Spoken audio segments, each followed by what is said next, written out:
Hola,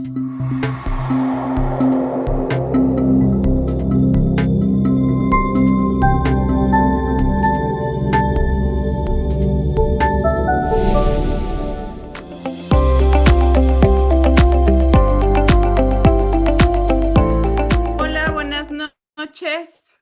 Gracias por estar hoy aquí con nosotros.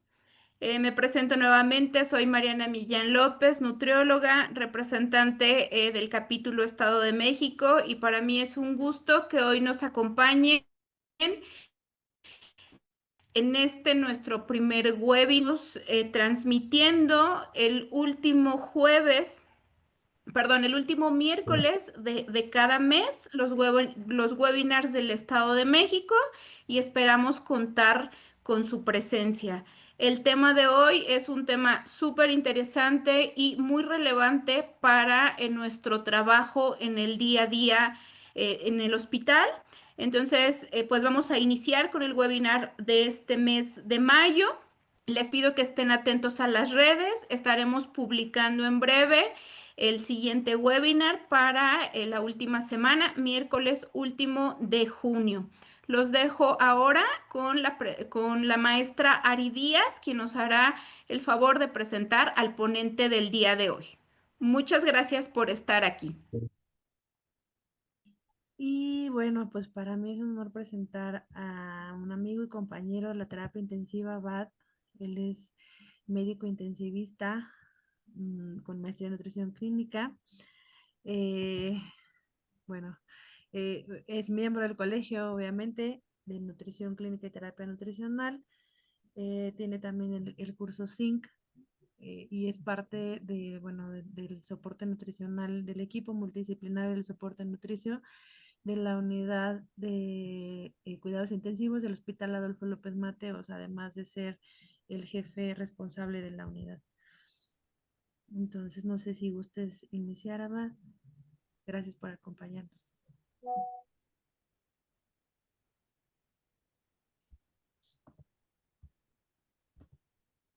Muchas gracias a todos por estar aquí presentes. Listo. Pues bueno, vamos a comenzar con la plática del día de hoy. A nombre del Colegio de Nutrición Clínica y del capítulo Estado de México, pues bueno, les agradezco la presencia en esta plática. Para abrir estos webinars, pues vamos a comenzar con un tema que a todos nos interesa, sobre todo porque es uno de los motivos de interconsulta a nutrición clínica más frecuentes en el día a día hospitalario, ¿no? Que es nutrición perioperatoria. Como ya me presentaron, yo soy Abad Ortega Pérez, yo soy médico intensivista, soy maestro en nutrición clínica y pues bueno, vamos a hablar. Quiero comenzar con mi declaración de no conflictos de interés. Todo lo que comente en esta presentación, pues es a título personal y basado pues en evidencia científica actual. Cualquier imagen o producto que pueda llegar a aparecer, pues bueno, es meramente didáctico para esta presentación. Este va a ser el contenido que tendremos para el día de hoy. Vamos a hablar un poco de la fisiopatología de la malnutrición en el paciente quirúrgico, un poquito de las herramientas de soporte nutricional que existen el día de hoy, sobre todo para valorar el riesgo en esta población específica que es la perioperatoria. Y es imposible no hablar de este tema sin hablar de los protocolos ERAS, algunas recomendaciones en el preoperatorio, en el intraoperatorio y en el postoperatorio, y un par de circunstancias especiales que son importantes mencionar, ya que pues llevan recomendaciones nutricionales específicas. Pues bueno, comenzando con la parte de fisiopatología de la malnutrición. Estos son solo datos introductorios muy interesantes que se publicaron en los anales de anestesiología en el 2018, y esto nos da una perspectiva de la importancia del soporte nutricional en el paciente quirúrgico. Simplemente que 2 de cada 3 pacientes, lo cual se me hace muy, muy alto y muy grave, llegan a un evento quirúrgico malnutridos, mal preparados para este evento quirúrgico.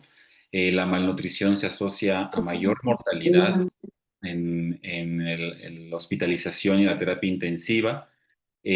Solamente vean 1 de cada 5 pacientes y hospitales cuentan con un programa formal de valoración nutricional en el paciente que ingresa por patología quirúrgica.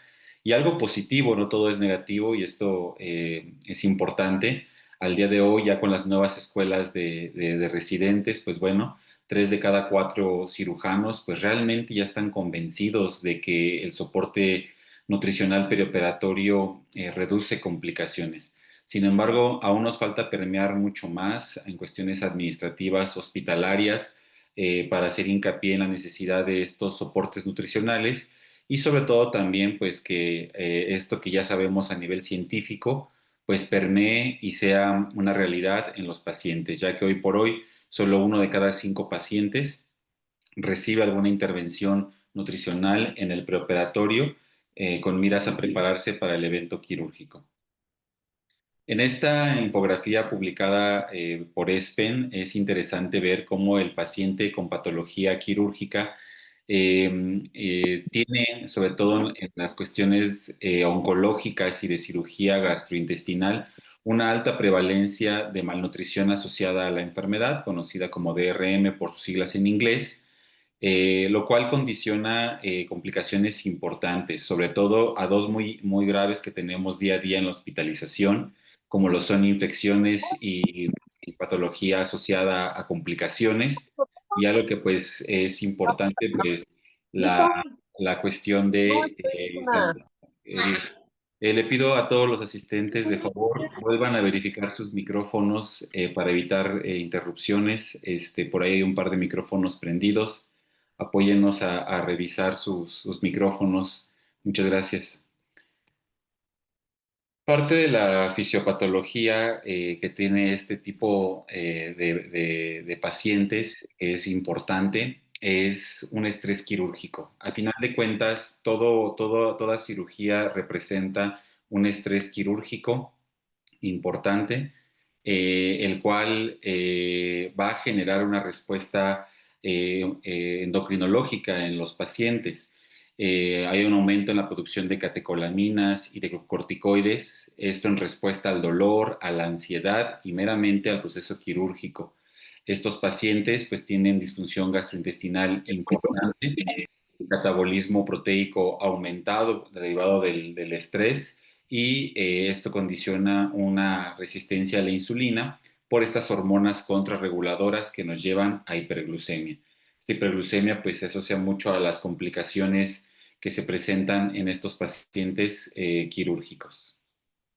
Y es que este es el mapa de la historia natural de la enfermedad de una cirugía complicada, ¿no? Aquel paciente que llega a una cirugía mayor presenta toda esta respuesta contrarreguladora hacia el estrés, liberación de hormonas de estrés y citoquinas, y esto lleva al paciente a un hipercatabolismo proteico. Y si este paciente aunamos a que todavía viene con desnutrición previo a la cirugía, pues esta es la combinación perfecta para una depresión de la inmunidad, mayor susceptibilidad a infecciones, inadecuada cicatrización, y de aquí un par de las complicaciones o una de las complicaciones de las que hablaremos, por ejemplo, fístulas enterocutáneas, dehiscencias, y esto conlleva a infecciones a sepsis y sobre todo pues a fallo multiorgánico importante que aumenta la morbilidad y la mortalidad. Ahora, en cuanto al riesgo nutricional, existen muchísimas escalas de riesgo nutricional, desde algunas aplicadas más a la valoración comunitaria del paciente, al paciente geriátrico, inclusive algunas otras más enfocadas a pacientes en consulta de nutrición. Sin embargo, para el paciente quirúrgico existen unas muy específicas y peculiares. Aquí les pongo CONUT y fíjense que esto viene a raíz de que en mi unidad de cuidados intensivos rotan residentes de cirugía general y alguna vez me platicaban que ellos toman mucho en cuenta o que en el ámbito quirúrgico se toma mucho en cuenta esta escala de riesgo nutricional y que inclusive a veces hasta en los censos llega a aparecer esta escala. Bueno. El problema con CONUT, este es el artículo original donde fue publicado. CONUT fue publicado en el 2005 en la revista de Nutrición Hospitalaria. Y si revisamos el estudio original, fue un estudio muy pequeño, apenas fue en 53 pacientes, Fue un solo hospital y un punto importante de CONUT fue que la muestra fue muy heterogénea, es decir, fue una escala valorada a nivel hospitalario que sí incluía efectivamente pacientes de cirugía general o pacientes quirúrgicos, pero no específicamente esta población. De hecho, del total de estos 53 pacientes, solamente un 17% eran pacientes de cirugía general. Y este CONUT fue comparado o fue estudiado a la par de una escala que está mucho más documentada, que es la valoración global subjetiva que vemos en este lado. Y lo que se buscaba ver era qué tanta correlación tenía esta escala de CONUT con la valoración global subjetiva. De ahí que en el mundo de la nutrición clínica, pues esta escala de riesgo nutricional no es una de las más importantes, ya que pues no es específica para una población. Y recordemos que siempre una escala de valoración nutricional debe ser específica de preferencia. Para esto, pues bueno, ¿por qué no ocupar la misma con la que validaron CONUT, que es valoración global subjetiva y que es lo que normalmente podemos hacer en la consulta o en la valoración más rápida en piso? Y básicamente podemos enfocarnos a dos aspectos. Uno, pérdida de peso, que esto lo podemos preguntar con el peso habitual que tiene el paciente previo a la cirugía y el peso actual que llega a tener al ingreso hospitalario.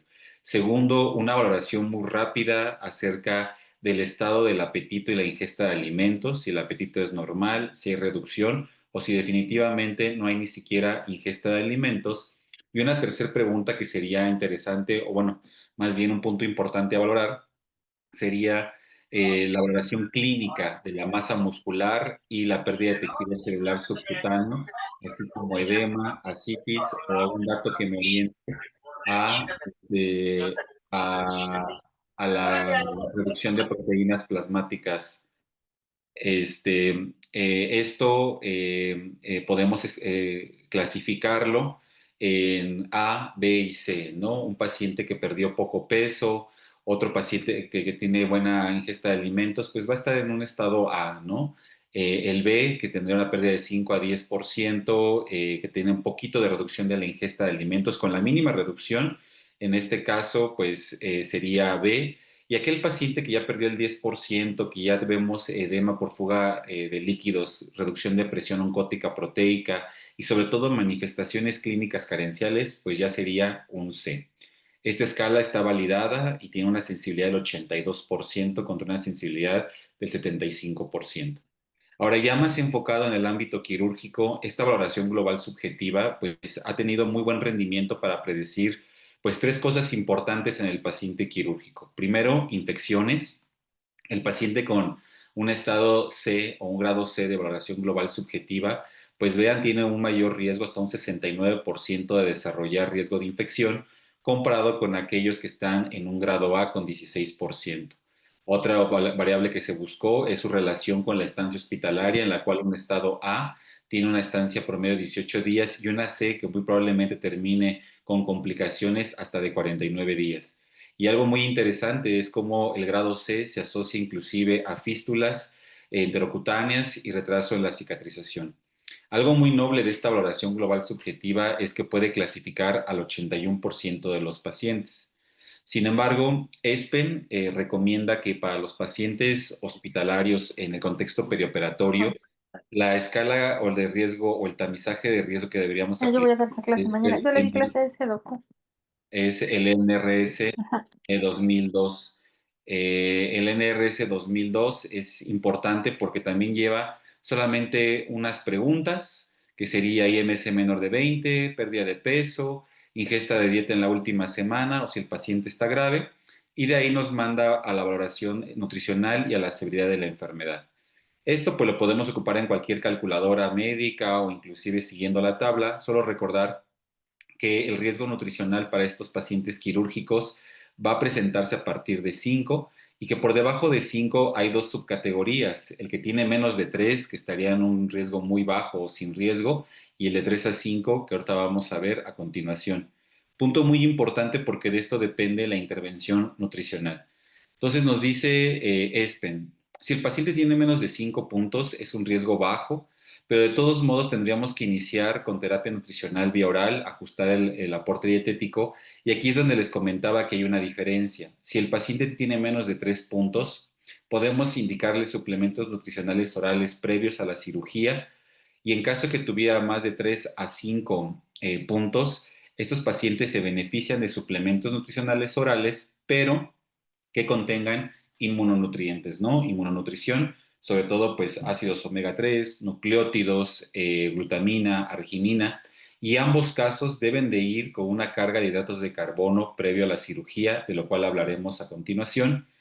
Pero, ¿qué pasa en aquel paciente que el Nutri-Score me dio, perdón, que el NRS me dio más de 5 puntos? Pues bueno, con ellos la recomendación, y aquí es donde tenemos que hacer mucho hincapié en el equipo multidisciplinario con el equipo quirúrgico, en el cual se beneficiaría el paciente de retrasar la cirugía. ¿Cuánto? Dice ESPEN, al menos 7 a 14 días, sobre todo con miras a preparar al paciente con estos fórmulas inmunomoduladoras previas a la cirugía para preparar al paciente. Evidentemente esto sale de los contextos de cirugías de urgencia. Esto habla de cirugías que podamos valorar previas al evento quirúrgico, sobre todo en las valoraciones preoperatorias. Otra escala interesante e importante que está muy validada para el paciente quirúrgico y que también ha permeado mucho en las recomendaciones de las guías porque es muy sencillo, es el riesgo nutricional por la escala PONS. La escala PONS, lo mismo, son dos preguntas, dos pasos muy sencillos. Primero, valorar índice de masa corporal, que no tengo el peso, que el peso está raro, que enfermedad reportó raro, no pasa nada, vamos al siguiente.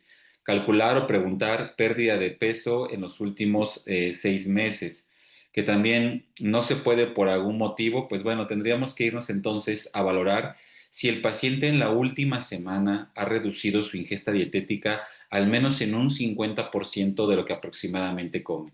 Con que el paciente responda sí a cualquiera de estas tres, es más que suficiente para pasar a la siguiente valoración. Y aquí vuelve a entrar esta proteína que es la albúmina. Quiero aclarar, la escala PONS es una escala prequirúrgica y de preferencia prehospitalaria cuando el paciente acude a valoración nutricional o valoración médica preoperatoria. Si este paciente tiene esta albúmina antes de la intervención médica, sobre todo de la aplicación de soluciones cristaloides o de cualquier proceso séptico, porque es lo que llega a afectar los valores de albúmina, podemos considerar que esta albúmina es una proteína con una interpretación nutricional más crónica, por lo cual sería viable. Si el paciente tiene una respuesta positiva aquí arriba y albúmina menos de 3, solo con esos dos, es un paciente con riesgo nutricional durante la cirugía en el perioperatorio. Si no tiene esto, es un paciente de bajo riesgo. Si tiene positivo la escala PONS, obligatorio que debe de tener una valoración por nutrición clínica y definitivamente debe tener una intervención nutricional previa al evento quirúrgico. ¿Cómo lo interpretamos? Muy sencillo, como comentábamos, es decir, mi paciente tiene la cirugía programada, lo voy a valorar como una valoración preoperatoria, tanto nutricional como médica, cualquiera de los dos profesionales de la salud la pueden aplicar. Me da un PONS negativo o que tiene la albúmina arriba de 3, pues bueno, en estos pacientes lo único que tenemos que recomendarle es que 5 días antes de su cirugía inicie la ingesta oral de fórmulas inmunomoduladoras de preferencia, ¿no? Ahí sí pónganle la marca que ustedes quieran, la que tengan más al alcance, pero que cumpla con los requisitos de ser fórmula inmunomoduladora. Recuerden, debe tener glutamina, arginina, antioxidantes, ácidos omega 3, nucleótidos y algún probiótico o prebiótico para considerarse una fórmula inmunomoduladora. Si tienen los 5, es perfecta. Si no, pues la que tenga más de estas 5 cosas que les acabo de comentar. Y en este paciente de bajo riesgo, después de la cirugía, de continuar con esta suplementación de fórmulas inmunomoduladoras de preferencia vía oral hasta 7 días después. Esto sería lo ideal, pero ¿qué pasa con el paciente que me dio un alto riesgo? Este paciente ya va a cambiar. De preferencia, una vez más, las guías, inclusive estas son guías de anestesiología, lo que recomiendan es que este paciente con un PONS positivo o albúmina menor de 3 previo a las intervenciones médicas debe tener la valoración obligatoria de nutrición clínica. ¿Para qué? Para valorar la ingesta dietética y complementar o suplementar su aporte diario de macros y micros con fórmulas vía oral de preferencia. El punto importante aquí donde tenemos que mediar con la parte médica, y sé que hay médicos conectados aquí, donde tenemos que también estar en común acuerdo con nutrición, es que esta cirugía debería de retrasarse ¿cuánto? Lo más posible. Siendo estrictos, la guía dice que un mes, en lo que el paciente mejora la ganancia de peso y mejora este riesgo nutricional, porque recuerden que la albúmina no es algo que podamos sintetizar o muchas proteínas no es algo que podamos sintetizar de un día para otro, lleva un tiempo de síntesis y por eso te lo recomienda. De ahí, una vez que el paciente ganó peso, que se estabilizaron los niveles proteicos y que ya tuvo una valoración nutricional, ahora sí, pasar a quirófano como estaba planeado y también como en el paciente sin riesgo, esto es muy importante, continuar con las fórmulas inmunomoduladoras vía oral 7 días después. Ahora, si por algún motivo se me olvida todo lo que acabo de ver en estas 3 diapositivas y ya no me acuerdo del webinar del Colegio de Nutrición, solamente recuerden que las 3 M's serían las que nos dan pauta o es un equivalente a los factores de riesgo que nos da la escala PONS, NRS 2002 o valoración global subjetiva. Las 3 M son cirugías por malignidad, cualquier malignidad, paciente con malnutrición previo a la cirugía y que sea una cirugía mayor. Estos 3 pacientes para nutrición y medicina deben de tener una valoración de nutrición clínica lo más antes posible de la cirugía para que nos dé tiempo como nutrición prepararlo para la cirugía y darle seguimiento postquirúrgico. Ahora, ya sé qué le pasa al paciente, ya sé identificar el riesgo nutricional, ¿qué es lo que tenemos que hacer todo el equipo multidisciplinario, desde el pre, el post y el intraoperatorio? Pues bueno, esto lo respondió el protocolo ERAS desde hace ya varios años. Vean, desde el año 2001 se crea la primer consenso de ERAS y esto nada más era enfocado originalmente a la cirugía colorectal. Si recuerdan las 3 M's, creo que la cirugía colorectal es la que cumple las 3 M's de primera instancia. La mayoría son por malignidad, por cáncer de colon. La segunda es que son cirugías mayores, muchas requieren resecciones, hemicolectomías o hasta colectomías totales.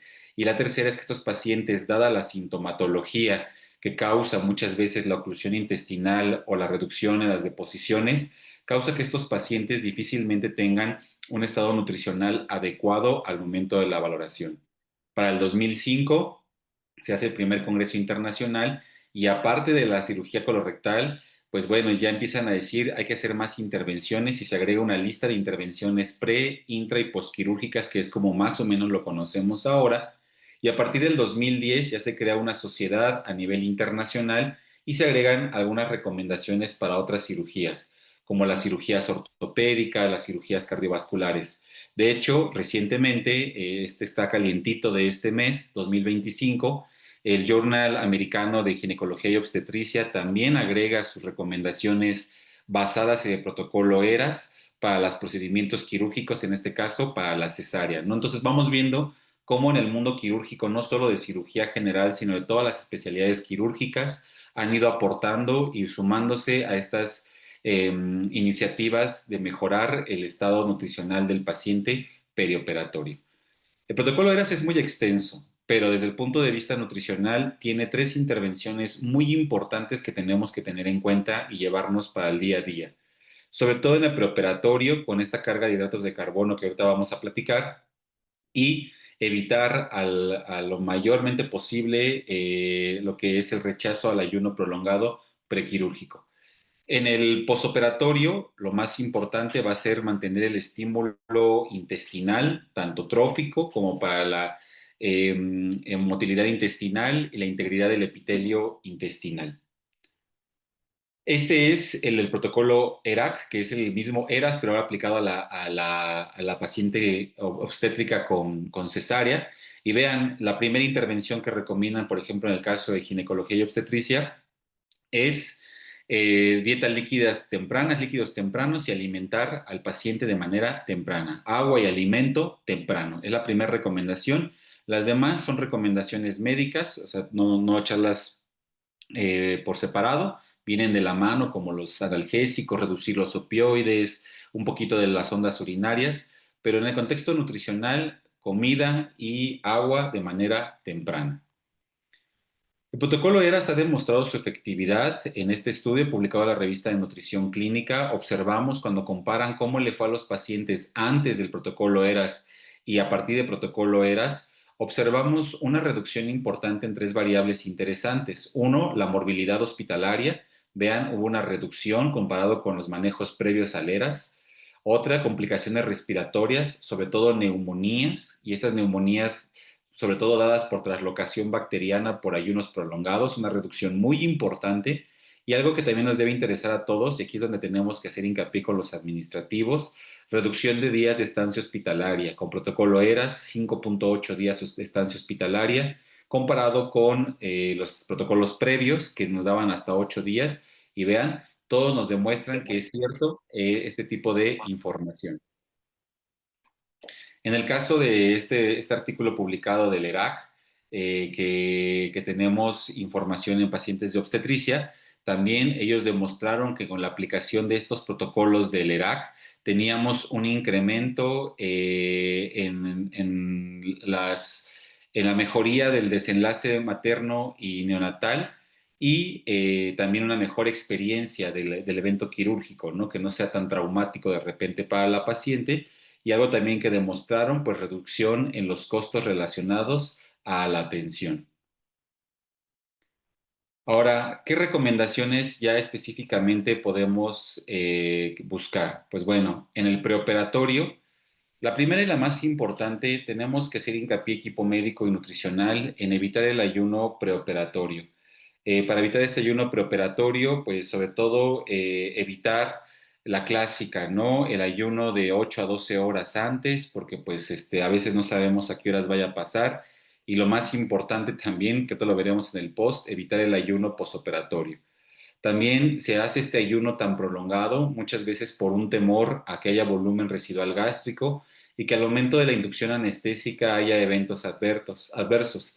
Sin embargo, no hay evidencia científica tangible, más allá de reporte de casos o estudios observacionales, que no hay un aumento de volumen gástrico residual y tampoco se ha demostrado un aumento en los efectos adversos anestésicos por la ingesta de alimentos previo a estas horas o específicamente menos de este periodo de tiempo. ¿Qué sí está documentado desde el punto de vista fisiopatológico? Pues bueno, reducción de reservas de glucógeno hepático y esto nos va a llevar a mayor catabolismo proteico, inclusive e irónicamente un aumento en el gasto energético para mantener las vías gluconogénicas presentes.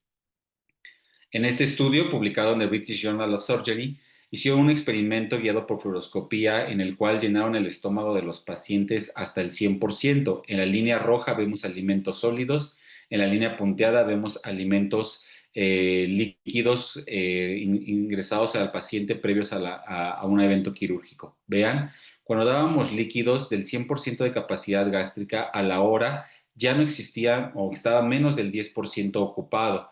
En el caso de alimentos sólidos, de llenarlos al 100% de la capacidad gástrica, insisto, guiado por fluoroscopía, eh, van reduciendo esto y a las 3 horas más o menos, la mayoría de los pacientes ya tenían menos del 10% de la capacidad gástrica ocupada por alimento.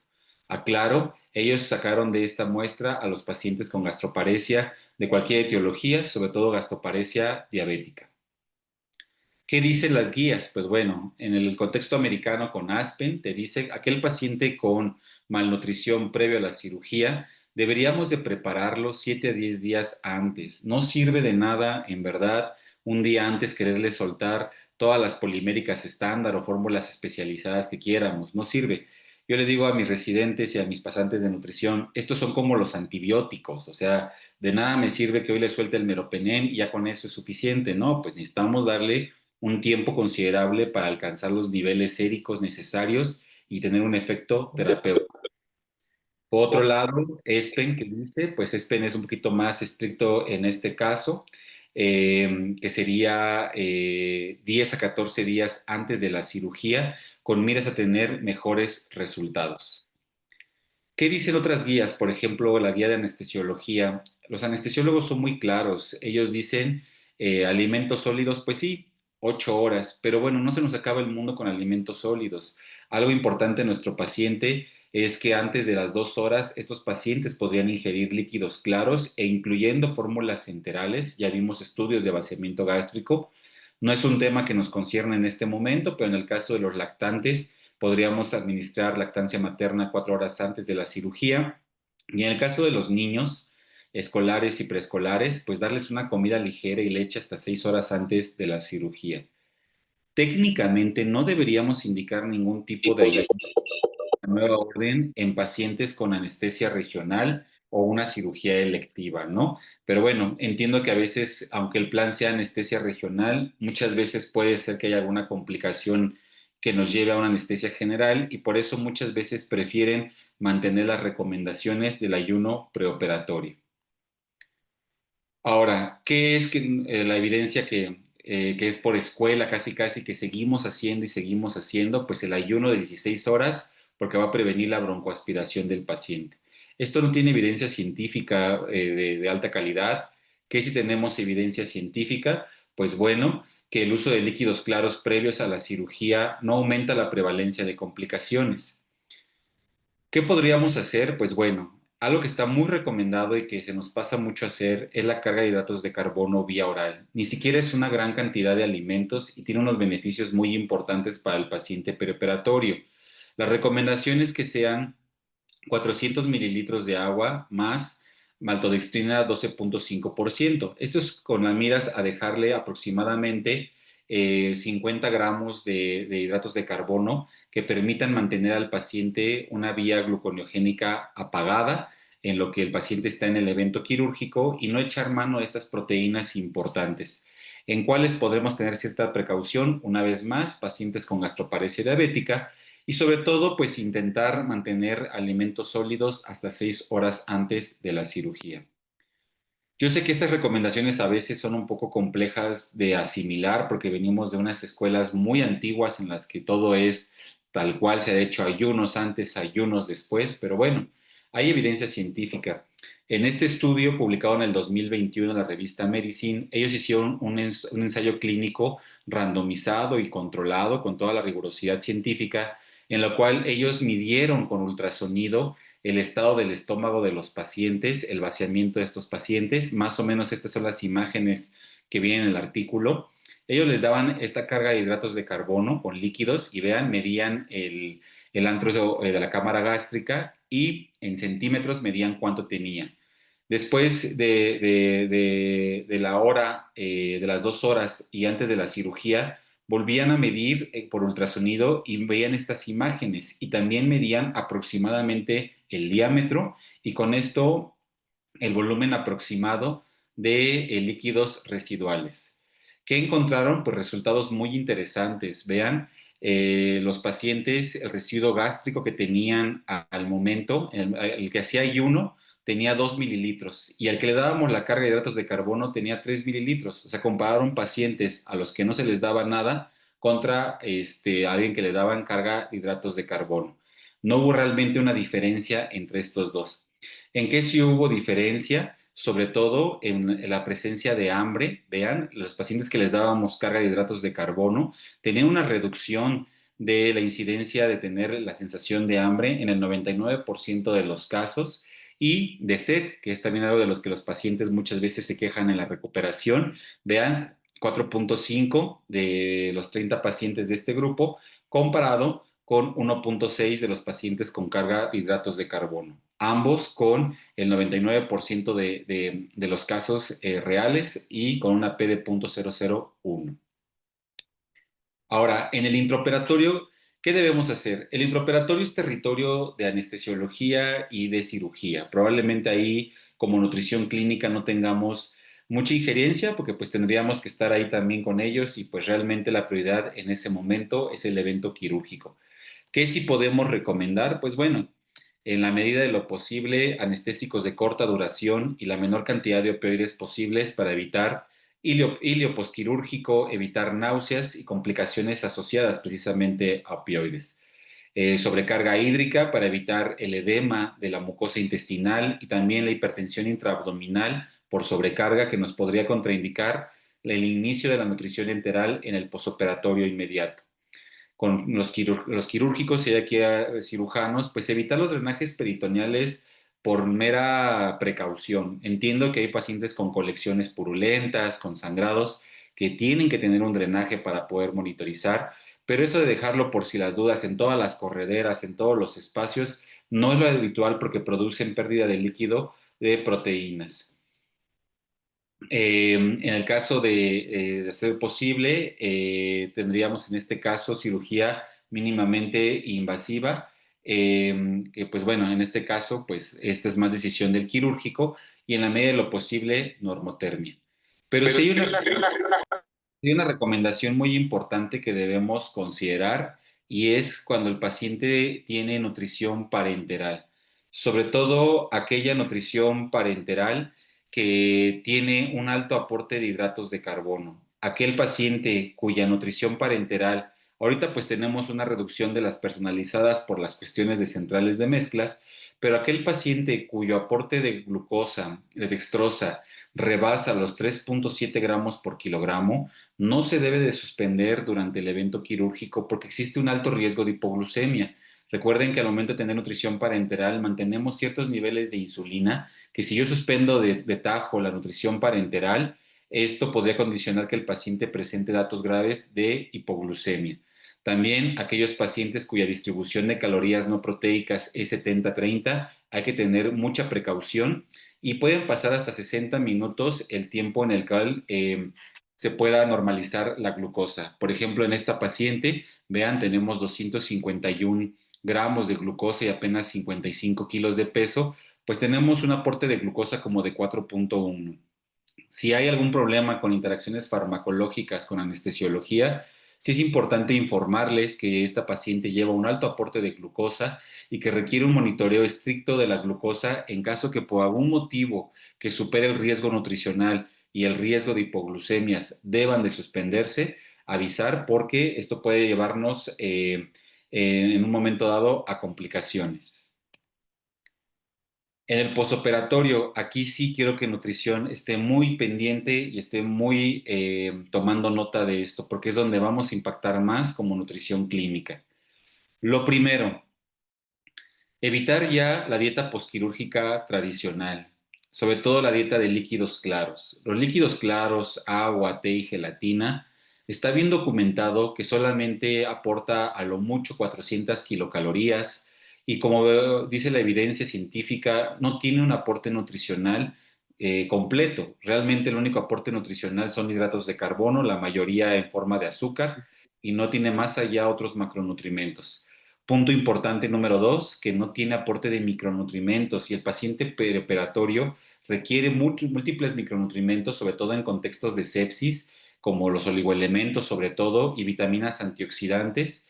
Y sobre todo que si llevamos la progresión que nos enseñan en dietoterapia, que es de progresión de líquidos claros a líquidos de transición, a líquidos completos y de ahí alimentos de dieta blanda, química, dieta blanda mecánica y ahora sí dieta normal, nos puede tomar hasta 4 días poder llegar al aporte completo vía oral con ese tipo de alimentos.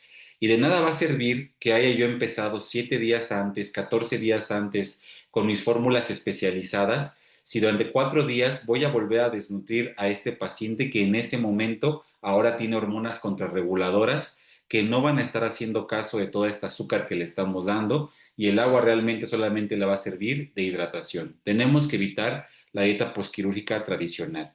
¿Qué sí debemos hacer?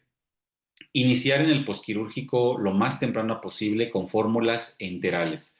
¿Por qué fórmulas enterales? Pues bueno, aquí les pongo la tabla nutrimental de una fórmula polimérica, cualquiera, pónganle el nombre de la marca que a ustedes les guste más, pero muy parecidas van a estar la mayoría.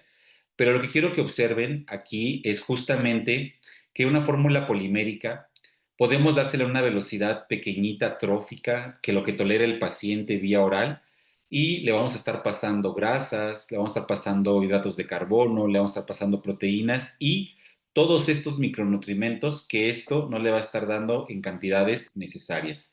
Está documentado que el iniciar nutrición enteral temprana, lo que pueda tolerar el paciente, recuerden que algo trófico estamos hablando de cantidades menores a 500 mililitros, más o menos entre 200 y 500 mililitros, equivale a una o dos tomas de una fórmula polimérica estándar, va a aumentar la síntesis de colágeno, va a aumentar la fuerza de cicatriz anastomótica, va a reducir la incidencia de complicaciones y sobre todo algo importante, va a aumentar la integridad intestinal y esto nos va a permitir mantener la inmunidad del paciente, la barrera intestinal como un órgano inmunológico y que después no tenga problemas de malabsorción por atrofia de vellosidades intestinales y sobre todo que esos son los pacientes que después tienen diarreas e intolerancias durante mucho tiempo y volvemos a fomentar un proceso de malnutrición postquirúrgico. ¿Qué tenemos que hacer en caso de que no?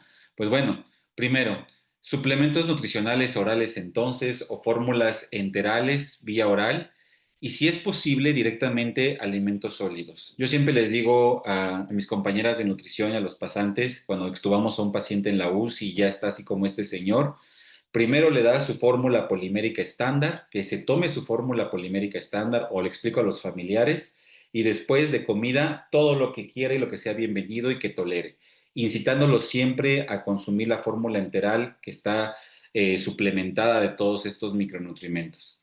En caso de que por algún motivo mi paciente en el posquirúrgico no tolere la vía oral porque tiene efectos de opioides, íleo, dolor, náuseas, lo que ustedes quieran ponerle, pues bueno, la recomendación de la bibliografía es que debemos asegurar el IDR de los macros y de los micros en el posquirúrgico. Esto quiere decir que tendríamos que asegurar que el paciente tenga una infusión de nutrición enteral, ya sea por sonda o si se puede vía oral, de al menos 3 a 4 fórmulas poliméricas estándar. Por norma oficial mexicana, una fórmula polimérica estándar debe contener cierta distribución de los macros y de los micros y con 3 fórmulas aproximadamente podremos lograr cumplir con este IDR de estos macros y micros en una buena parte de la población. Evidentemente, hay población que requiere más, pero bueno, por lo menos esto. Este doctor, por si alguien no lo ubica, él es el doctor Paul Wischmeyer. Paul Wischmeyer es un médico anestesiólogo, intensivista y nutriólogo clínico. Es una autoridad en la ASPEN, en nutrición clínica, y es alguien que publica muchísimo, muchísimo en nutrición clínica. Esto lo saqué de PubMed. Tiene más de 224 artículos científicos publicados. Es parte de las guías de nutrición paciente quirúrgico, parte de los autores de la sociedad ERAS y tiene más de 99 conferencias y papers y libros. No le hago publicidad al doctor Wischmeyer, yo que más quisiera que un día tener su autógrafo, ¿no? O sea, y espero algún día conocerlo. Pero me gusta esta imagen de su congreso en Arizona, en la cual él lo pone aquí atrás. Vean, en las intervenciones posoperatorias, nosotros recomendamos una dieta alta en proteínas vía oral o suplementos nutricionales orales después del día o el primer día de la cirugía. La dieta tradicional de líquidos claros y líquidos completos should not be used. No debería de usarse.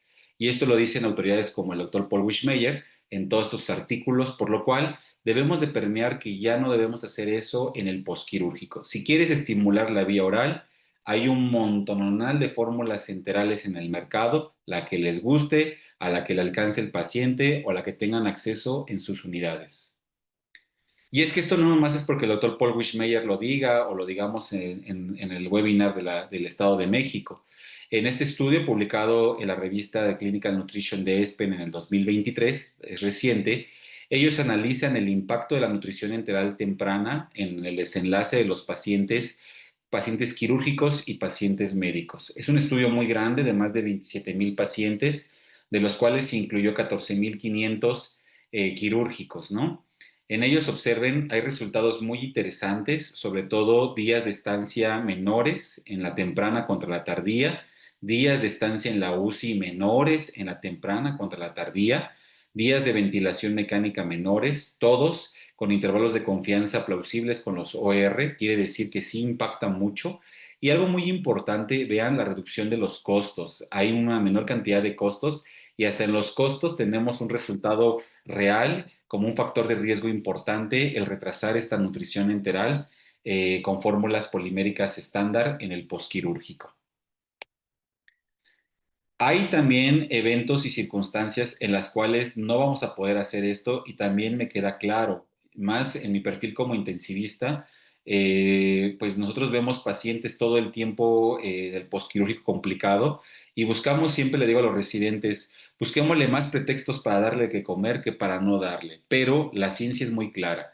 Aquel paciente que está inestable con uso de vasopresores, que está con TAM menor de 50, que tiene acidosis metabólica y alto riesgo de isquemia intestinal, me queda claro que no es la prioridad el soporte nutricional postquirúrgico inmediato.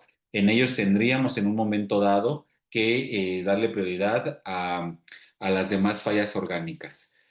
¿Cuál es el punto de corte donde podemos tener esta precaución? En este artículo, también recientemente publicado en el 2024, ellos se dieron a la tarea de la revisión de la bibliografía.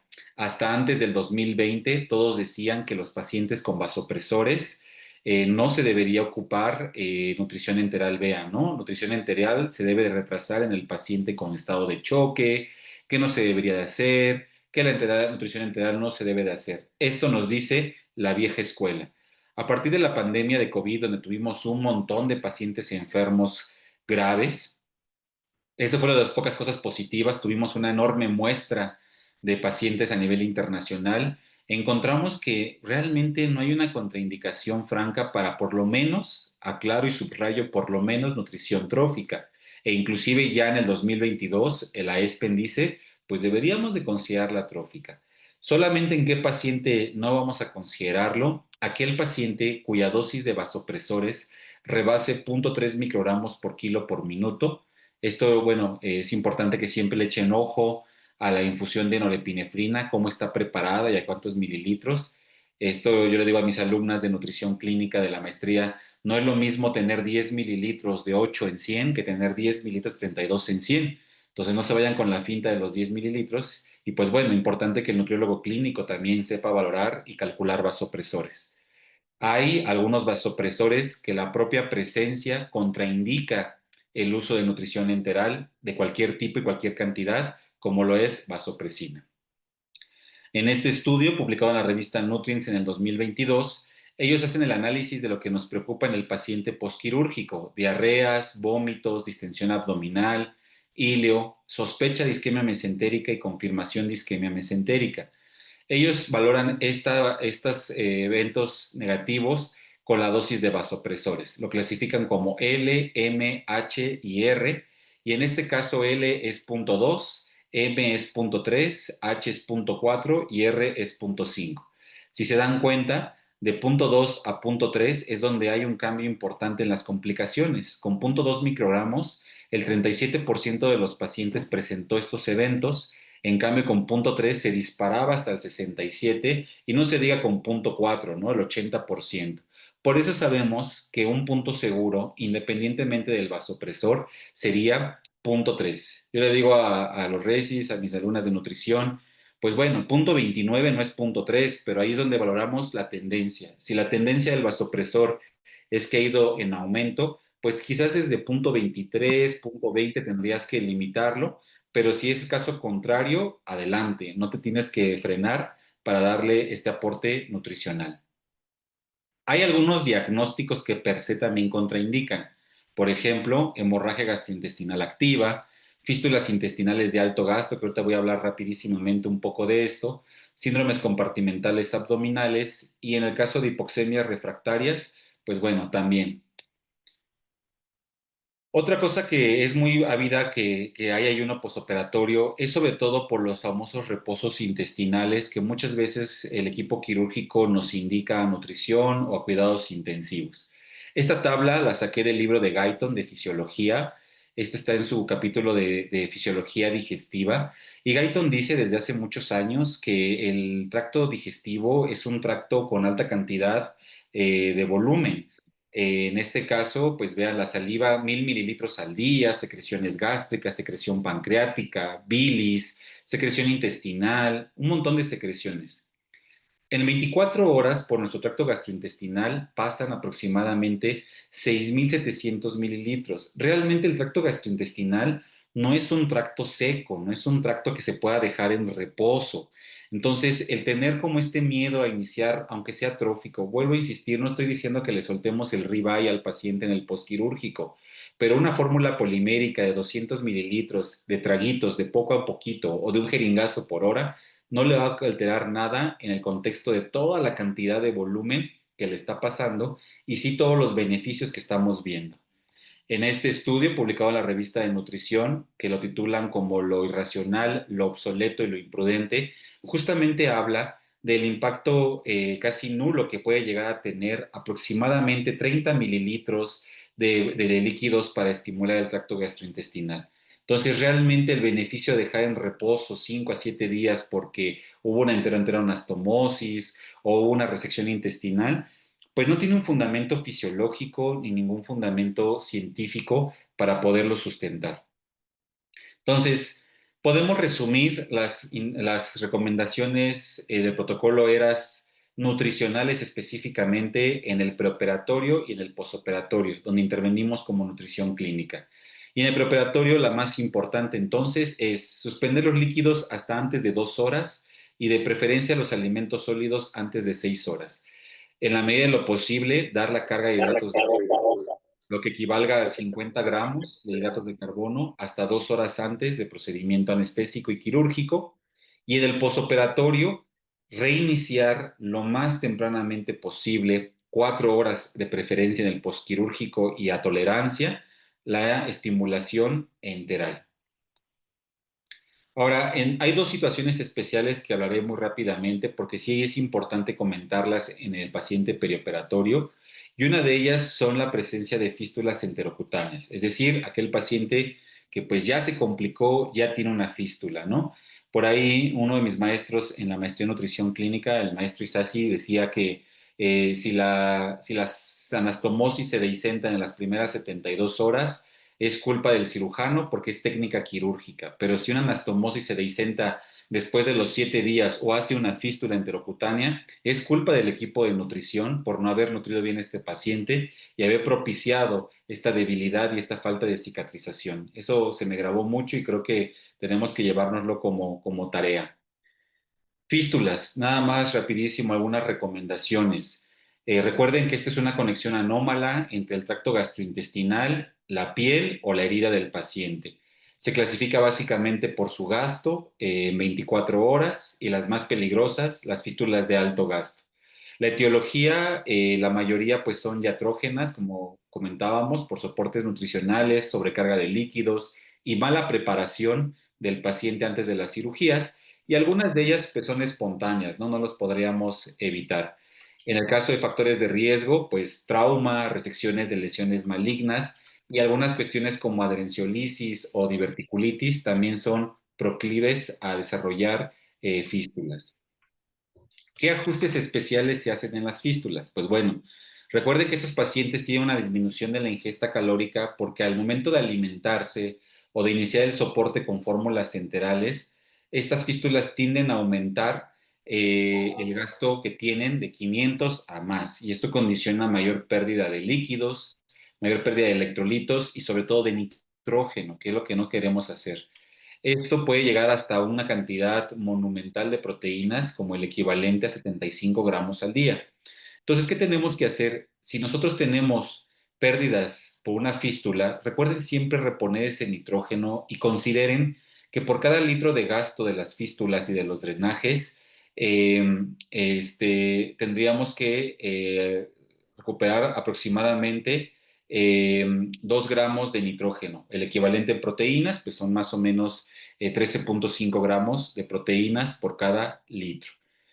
Esto nos va a llevar a aumentar la proteína y por ende las calorías no proteicas que vienen alrededor de toda esta proteína, ¿no? Si yo aumento la proteína guiada por estas pérdidas, tendríamos que aumentar un poquito la energía y en algunos micronutrimentos, por eso es importante darles fórmulas con micronutrimentos. Vean, en el caso de vitamina C, 10 veces el IDR, en el caso de algunas otras vitaminas, hasta 2 veces el IDR y oligoelementos, no se diga el IDR, 2 veces. ¿Qué tenemos que hacer? Pues bueno, las fístulas de alto gasto muchas veces te tienen que ir a nutrición parenteral, sobre todo pues en miras a reducir el gasto de las fístulas y sobre todo facilitar la reposición de vitaminas y oligoelementos. Sin embargo, recuerden esta recomendación para siempre. La medida de lo posible, dejarle el 80% del aporte energético proteico y de micros en la parenteral, pero siempre una mínima cantidad enteral, porque no solo la fístula es la que nos debe causar cuidado, sino todo el resto del intestino que estamos dejando sin función inmunológica y hormonal, manteniendo esta integridad del tracto digestivo. Y por último, otro situación especial en el perioperatorio, pues son los pacientes con intestino corto. En este caso, en el intestino corto, pues solamente recuerden que el intestino tiene unas funciones muy importantes desde el punto de vista absortivo y de síntesis de muchas cosas. Es un órgano inmunológico, endocrinológico, neurológico y de síntesis. El intestino corto pues se define cuando el paciente queda con menos de 200 centímetros de longitud y este intestino corto puede llevarle hasta 4 semanas el poderse adaptar a procesos malabsortivos derivados de la reducción de áreas de absorción. Este intestino corto pues nos va a llevar a mayor pérdida de líquidos intestinales, una mayor hipersecreción gástrica y esto pues condiciona a una mala absorción de macronutrientes, electrolitos y agua. En estos pacientes, la piedra angular del soporte nutricional, a diferencia del paciente con fístulas, no es tanto el aporte de proteínas para estos casos, es el aporte de líquidos, porque estos pacientes pierden mucha cantidad de agua. Se dan cuenta, la recomendación puede ir hasta 40 mililitros por kilo. Hay que aumentar el aporte de electrolitos y donde hay un cambio es en la distribución de las calorías no proteicas. Observen, en este caso, como es un intestino que tiene poca capacidad de absorción, tendríamos que mantener hidratos de carbono un poquito más altos porque recuerden que estos pueden ser absorbidos a nivel desde la vía oral, a nivel intestinal y no requieren tanta superficie de absorción. Cosa contraria con los lípidos que requerimos todas las vías de emulsificación y batería enzimática pancreática. Por último, tener que suplementar algunas de las vitaminas liposolubles, porque al reducir la distribución de las calorías no proteicas en lípidos, yo tengo que suplementar a los pacientes con vitaminas liposolubles. Algunos pacientes, dependiendo lo que les quede de remanente, si es yeyuno o ilio, yeyuno o colon, o simplemente yeyunostomías, son los que tengan un pronóstico mejor para la vida, sobre todo aquellos que tienen al menos todavía algo de yeyuno y que quedan con el ilion, porque ellos pueden tener cierta adaptación funcional hasta 2 años después y pueden absorber hasta 1000 kilocalorías, lo cual nos ayuda a tener cierto aporte enteral y solamente complementar con la parenteral. Entonces, ya para ir cerrando, recordemos algunos puntos que llevarnos a casa. Siempre valorar al paciente, muy importante desde el preoperatorio, preparar al paciente desde el preoperatorio de 10 a 14 días antes, darle seguimiento en el posoperatorio, no podemos dejarlo y es donde más tenemos que hacer. Punto número 2, la proteína es más importante que las calorías. Estos pacientes se benefician de un aporte proteico asegurado. Punto número 3, dejemos de alimentar, hacer ayunos en el preoperatorio y comencemos a restablecer la alimentación lo más tempranamente posible en el postoperatorio. Cuarto, considerar siempre las fórmulas y los suplementos nutricionales orales para todos. Tengamos bajo riesgo, como lo vimos en las primeras diapositivas, aunque nuestro Nutric Score sea menor de 5, ya vimos que si es menor de 5, pero que es entre 3 y 5, inmunomoduladores es lo ideal. Y si es menor de 3, pues con fórmulas poliméricas estándar, pero para todos debe haber siempre una nutrición que tenga todos los macros y todos los micros. 5, la vía oral siempre antes que la enteral y esta siempre antes que la parenteral. Este es un precepto básico de nutrición clínica. Y el 6, debe haber un manejo de nutrición clínica siempre en los pacientes posquirúrgicos. Para el equipo médico debemos hacer caso, hincapié y apoyarnos de nutrición clínica como parte de este equipo multidisciplinario y verá que esto va a darle un mejor resultado a sus pacientes. Por último, pues también recordar que los costos se van a reducir para el caso de los administrativos, se reduce la estancia hospitalaria y se reducen las complicaciones. Entonces, por último, quiero que se lleven esto, la nutrición clínica mejora los resultados del paciente. Créanme que siempre va a haber más beneficio o va a haber beneficio mínimo o muchísimo en todos los pacientes perioperatorios con un soporte nutricional más que complicaciones. No, no creo que existan, va a haber más beneficios que complicaciones. Y pues bueno, con esto cierro. A nombre del Colegio Mexicano de Nutrición Clínica y Terapia Nutricional, en especial el capítulo Estado de México, del cual pertenezco a la mesa directiva y inauguramos los webinars de esta sección, pues les agradezco su atención, su paciencia y les dejo aquí mi contacto, mi correo electrónico, por si hay alguna cosa que comentar o alguna duda, y pues quedo a sus órdenes si hay algún comentario. Muchas gracias. Doctor, ay, pues muchas gracias por toda la información, buenísimo, está buenísimo todo lo que nos está comentando y le, le leo las preguntas que están aquí en el chat. La primera dice, buenas noches, doctor Ortega, qué tan recomendable es el uso de albúmina humana IV en pacientes preoperatorios con albúmina menor a 3? Bueno, es una muy buena pregunta y es una cosa que pasa mucho en el gremio médico, ¿no? Las reposiciones de albúmina. Mira, no está recomendado desde el punto de vista nutricional. Recuerden que las proteínas que formamos en el cuerpo, no todo es albúmina. De hecho, la albúmina solamente es un marcador de síntesis de proteínas. El paciente perioperatorio lo que requiere es sintetizar no solo esa proteína, requiere sintetizar proteína C reactiva, requiere sintetizar interleucinas, requiere sintetizar colágeno, membranas, piel, muchas otras proteínas. Entonces, la proteína como albúmina va a estar flotando en el plasma, es una proteína enorme, gigante, que no va a poder entrar mucho menos a una célula que requiere un aminoácido para sintetizar sus propias proteínas. Sería realmente maquillar un poco la valoración nutricional, porque sería ponerle albúmina al plasma y el estado de las células y los tejidos sigue siendo depletado.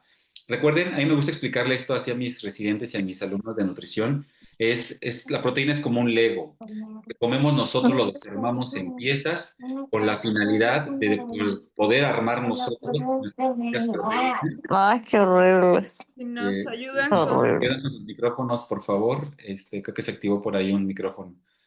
Y esto nos quita esta posibilidad de que el paciente sintetice la proteína que está necesitando. Entonces, no hay ningún beneficio. De hecho, médicamente hablando, tampoco hay un beneficio de dejarles la albúmina de manera aguda, sobre todo en pacientes con sepsis, porque esto va a tener un efecto transitorio en beneficio de la volemia, pero no estamos resolviendo el problema. Espero que haya quedado clara la respuesta.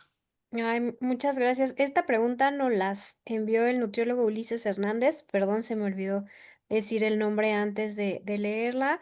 Y la siguiente pregunta, y bueno, dice Junior Motoy AMD.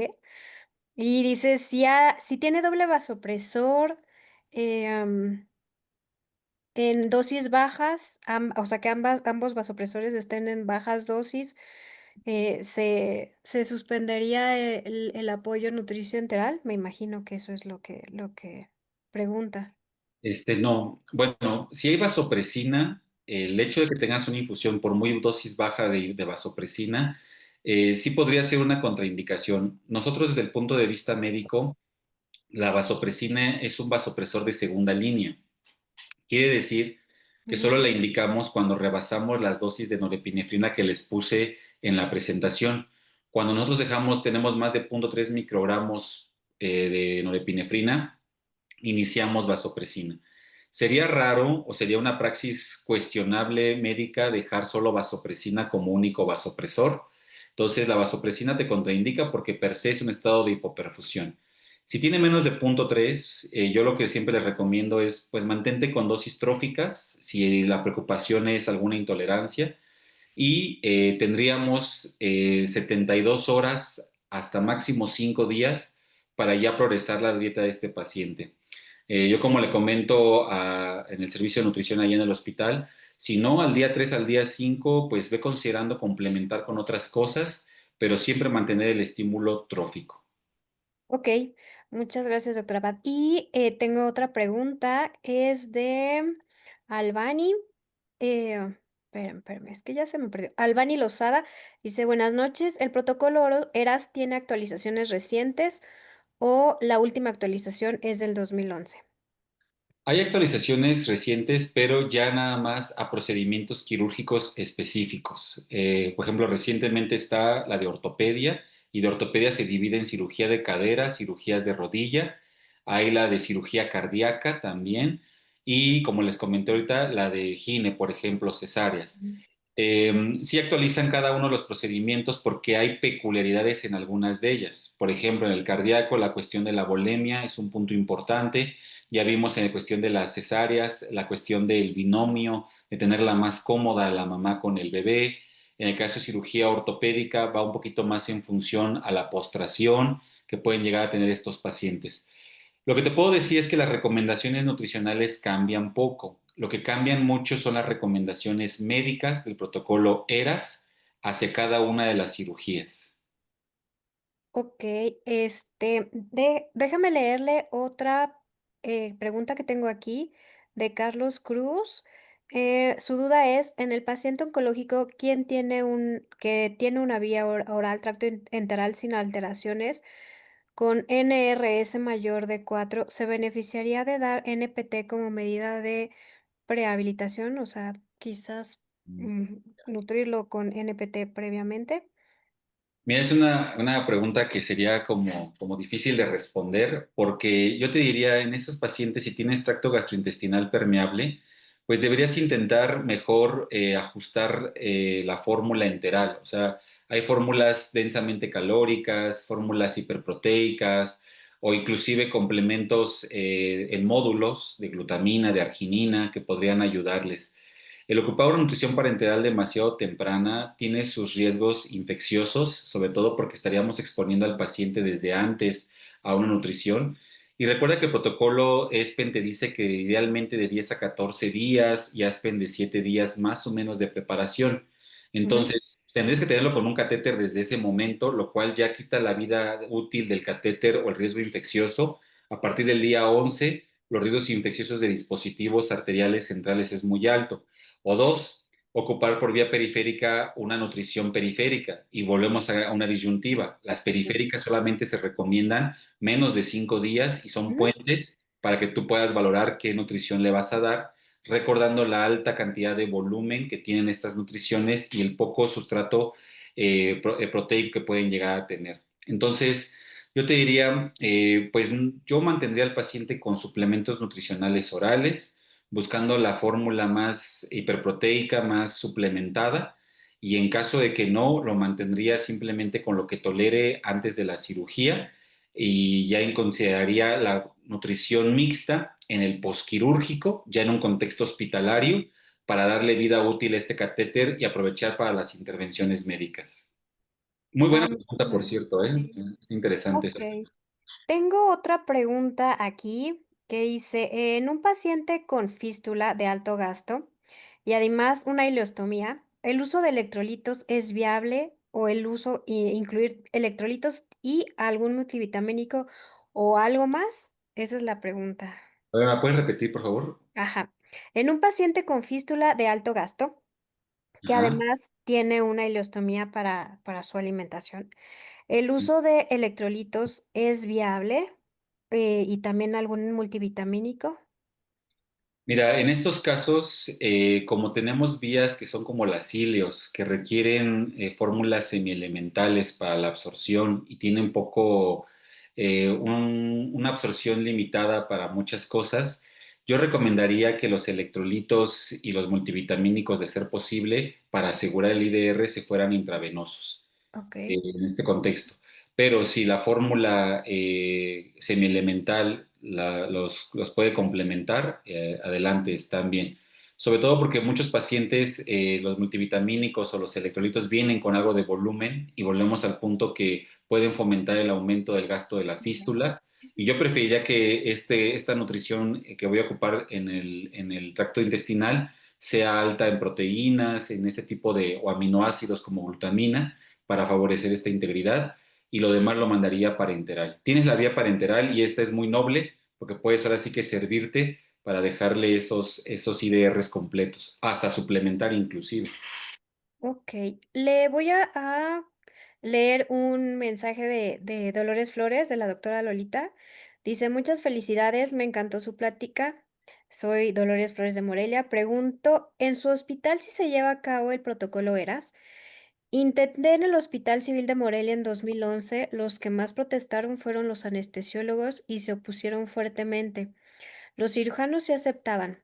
También los pacientes UCI con fentanilo, norepinefrina y bloqueadores neuromusculares sí afecta al tubo digestivo.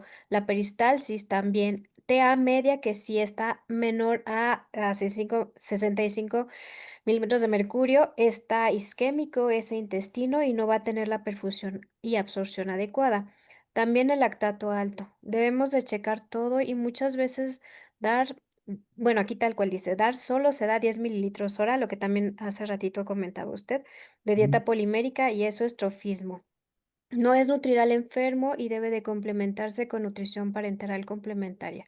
Gracias y felicidades. Mire, el protocolo ERAS, pues sí ha sido también complicado permearlo a nivel hospitalario, sobre todo, pues sí, yo creo que también tenemos acá los bemoles de resistencia de algunas especialidades médicas. Yo creo que la nueva escuela de médicos que viene saliendo de anestesiología y de cirugía general, vienen con ese cambio de chip. De hecho, cuando rotan con nosotros en la UCI, pues ellos ven que nosotros sí lo hacemos. Lo que le puedo decir es que en la UCI sí lo hacemos, o sea, nutrimos súper temprano a estos pacientes, lo que comenta de los opioides, la estimulación intestinal. Nos vamos con trofismo y aguantamos 24, 48 horas con trofismo en lo que estamos reanimando al paciente y de ahí comenzamos a progresar la nutrición. No nos da miedo complementar con parenterales, al contrario, si es una herramienta que ocupamos. Entonces, en la UCI, con el equipo de nutrición que tenemos en el hospital, que se ha abierto mucho a apoyarnos, y la verdad es que los médicos de medicina intensiva somos muy abiertos a esto, ya estamos muy convencidos. Yo creo que la especialidad médica que más está a favor de la nutrición, después yo creo que de nutrición clínica como tal, es terapia intensiva. Desgraciadamente en otros servicios no, pero por eso el día de hoy yo espero que mi invitación a los residentes y a los servicios quirúrgicos de mi hospital haya permeado, porque hay mucho que podemos hacer en los pisos de cirugía y quirúrgicos, ¿no? En general. Muchísimas gracias.